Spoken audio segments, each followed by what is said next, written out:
মন্ত্ৰী অশোক সিংহলৰ বিৰুদ্ধে সৰব এবিএমচিৰ সভাপতি টাইছন হুছেইন মুছলমানক লক্ষ্য কৰি আগবঢ়োৱা এক সাম্প্ৰদায়িক মন্তব্যৰ বিৰুদ্ধে মন্ত্ৰী অশোক সিংহলৰ সাম্প্ৰদায়িক মন্তব্যৰ বিৰুদ্ধে গৰজি উঠিল এবিএমচি মিয়াকিয় দোকান পাতিবলৈ দিছে মিয়াক নিদিব মিয়াকটো দিলে কেনেকৈ হ'ব আমাৰ ল'ৰাবিলাকক দিয়ক মিয়াৰ লগত নাই মিয়াৰ লগত মই যুদ্ধ কৰি আছো আপোনালোকে যদি সাহস নিদিয়ে মই কেনেকৈ যুদ্ধ কৰিম আমাৰ উৎসৱত মিয়াকিয় সোমাবলৈ দিছে আমাৰ উৎসৱত মিয়া কেনেকৈ সোমাই মই মিয়াৰ লগত 1% নাই মিয়াৰ লগত হলিগলি কৰিলে মই আপোনালোকৰ লগত নাই সিধা কথা যদি ইহঁতৰ লগত হলিগলি কৰে মই আপোনালোকৰ লগত নাই এইদৰে নিজৰ সমষ্টিৰ হিন্দু সমাজত ভাষণ দিয়ে ঢেকিয়াজুলি সমষ্টি বিধায়ক তথা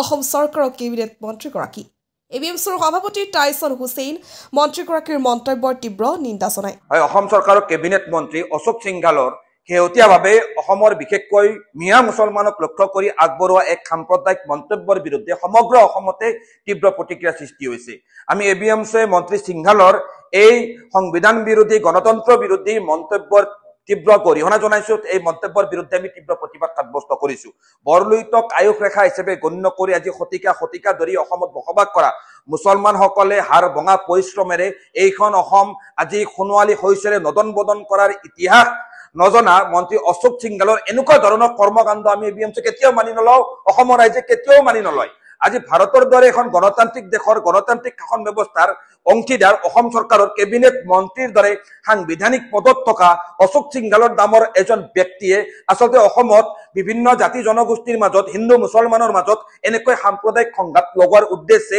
এনেকুৱা ধৰণৰ এক অবাঞ্ছিত সাম্প্ৰদায়িক মন্তব্য কৰা সাহস কেনেকৈ পালে সেই প্ৰশ্ন আজি আমি অসম চৰকাৰৰ মাননীয় মুখ্যমন্ত্ৰী ডক্টৰ হিমন্ত বিশ্ব শৰ্মা ডাঙৰীয়াৰ সন্মুখত আজি উত্থাপন কৰিছো আজি অশোক সিংঘালে আজি ভাষাৰ নামত ধৰ্মৰ নামত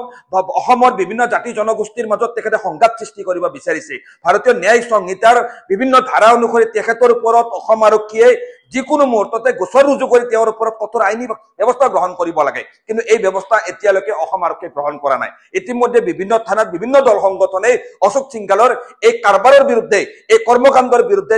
এজাহাৰ দাখিল কৰিছে আমি এবিএমচি অসম চৰকাৰৰ ওচৰত দাবী জনাইছো যে শীঘ্ৰে অশোক সিংঘালৰ বিৰুদ্ধে যথাযোগ্য আইনী ব্যৱস্থা গ্ৰহণ কৰি অসমত যাতে শান্তি শৃংখলা ব্যাহত কৰিবলৈ অশোক সিংঘালৰ দৰে বহিৰাগত বনিয়া বিল্ডাৰে যিয়ে